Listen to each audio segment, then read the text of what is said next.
Alright guys, ito yung follow-up natin sa isang teacher na nag-viral. Yung nagagalit siya sa mga estudyante niya.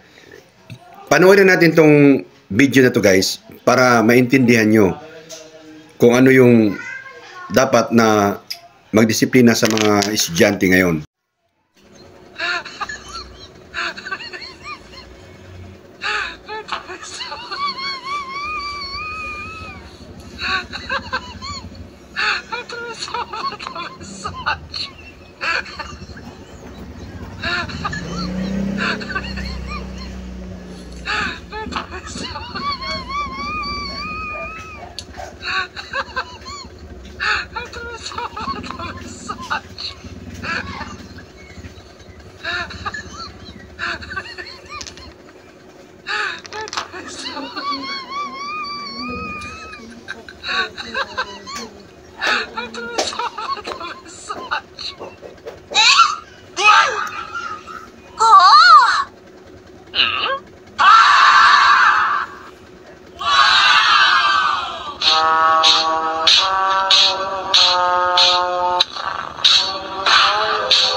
Nakita nyo na guys, kaya ako nag-react sa video na yan, nakita nyo na. Ganon ka medyo wala ng disiplina ang kabataan ngayon. So, sa ganong aksyon ng mga bata, may natanggap ba yung mga bata na disciplinary action? Wala. Kasi kung didisiplinahin mo,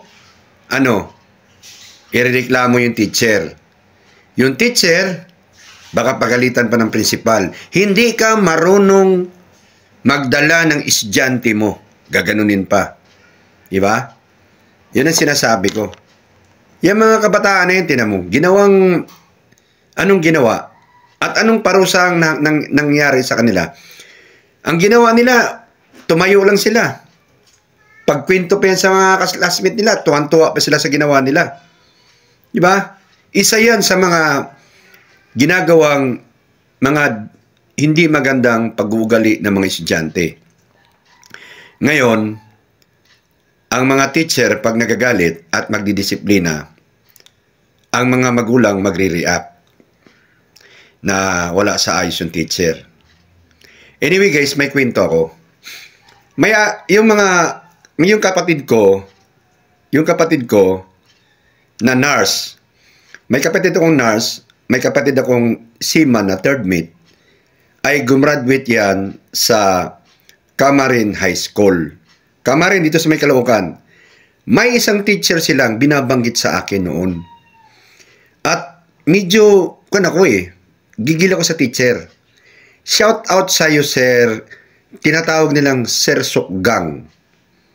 Kung may manunood mang taga Caloocan dito, paki-shout out kay Sir Sukgang. Okay, yung kapatid kong lalaki, yung seaman na third mate, nababanggit niya na sa akin. Tapos, pati yung kapatid kong nurse, nababanggit niya na, panayang natatakot daw sila kay Sir Sukgang, o na ako daw sila. So, ako, medyo na-intriga ako, sinong Sukgang na yan? So, nag-aaral lang yung mga anak ko, panganay ko, lahat ng anak ko doon nag-aaral kasi siyempre, government nakakalibre tayo doon. Bukang bibig pa rin nila yung Sir Sukgang na yan. So ako naman, bilang magulang, na-intriga ako, sino ba yung teacher na yan at medyo namumuro na sa akin sa kwentuhan ng mga bata. Sabi yung ganun. So wag ka muna mag-react Sir Sukgang, baka makapanood ka nito. Hintayin mo muna yung video na matapos. So ito na, time na ng bunso ko. So, yung bunso ko, nagmotor. Pumunta at nagmumotor yung bunso ko doon, pumapasok sa school Bigla akong pinatawag ni Sir Sukgang. Pinatawag niya ako dahil mayroon daw problema si bunso. So ito na, isip-isip ko, maghaharap na kami ng Sukgang na yan. So, nung pumunta ako sa school, nakita ko yung mga kabataan. Kung paano yung pag-ugali na sa eskwelahan ng Camarin High School. Mayroon silang dinadaanan na entrance nila, mayroon silang nilalabasan na parang sa paglabas nila, at yung mga bata ay medyo medyo may mga disiplina ba sa eskwelahan. So ako naman, dumiretso ako doon sa opisina ni Sir Sukgang. At nakita ko maraming bata na nakapila. So ako naman, naisip ko, ba't may mga bata rito? Ganun ba? Kasi mag-meet nga kami ni Sir Sukgang eh. At nakita ko, anong mga bata na yan? Sabi ko doon sa mga, meron silang ginagawang officer na mga kabataan din. Yun ang nagdadala ng mga kabataan na medyo may violation sa house rules ng mga eskwelahan. So, hindi ko pa nakausap si Sir Sukgang noon ha. Tapos, nakapila yung mga bata. So, ako, nakita ko yung mga bata. So, dahan-dahan nilang kinakausap. So, magulang ako di inuna ako ni Sir Sukgang, nag-usap kami. So, yes sir, ano pong problema sa anak ko? Sabi ko ganun.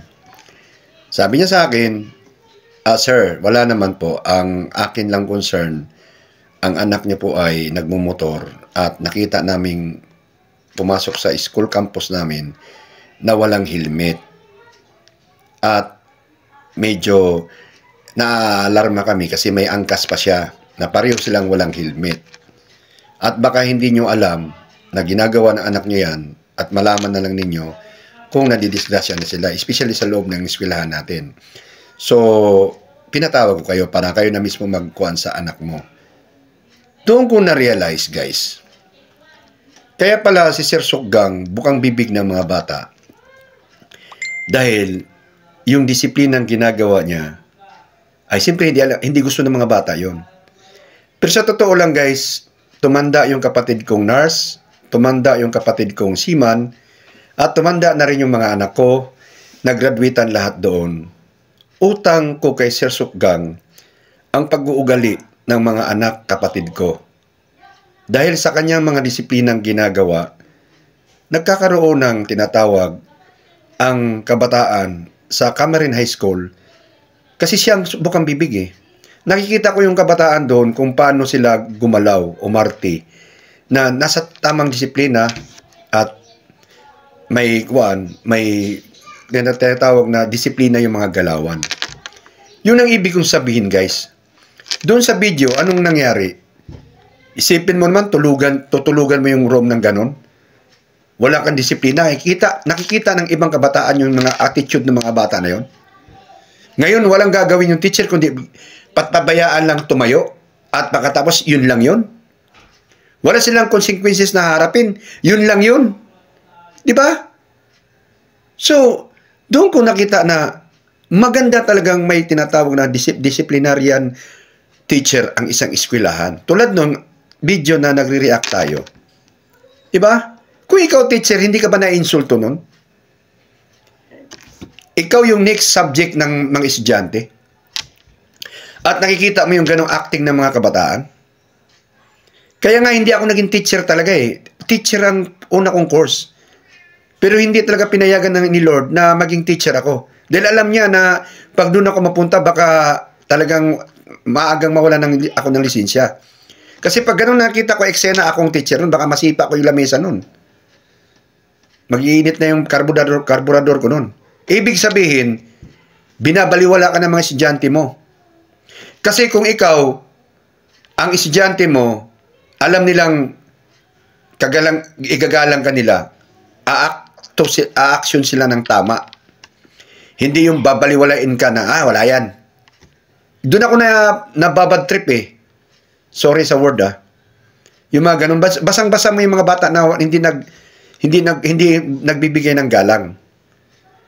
Kaya kung naikwento, hindi ko binubula si Sir Sukgang dito Sumasaludo lang ako sa kanyang na lahat ng anak ko, pati yung kapatid ko, ay nabigyan niya ng tamang pag-aasal.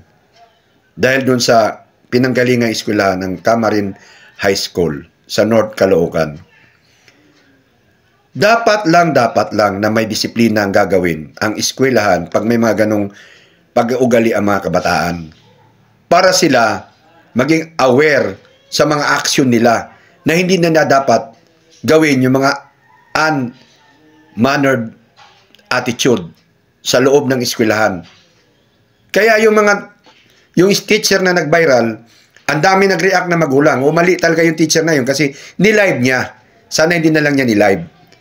Yun na nga, alam mo na. Kasi ngayon, gustong ding magkaroon ng tinatawag na time. Kumbaga, mayroon ka sarili mong maangat ka sa social media para at least, alam mo na, monetary. Pero dapat, hindi dapat pabayaan ang mga kabataan ngayon na umakto ng hindi magandang asal sa loob ng mismong eskwelahan na kuhan kasi madadali nila yan hanggang sa pagtanda. Yun lang guys, haba lang tayo. I hope na gets nyo ang ibig kong sabihin sa reaction video natin ngayon. Bye bye guys, see you on the next video.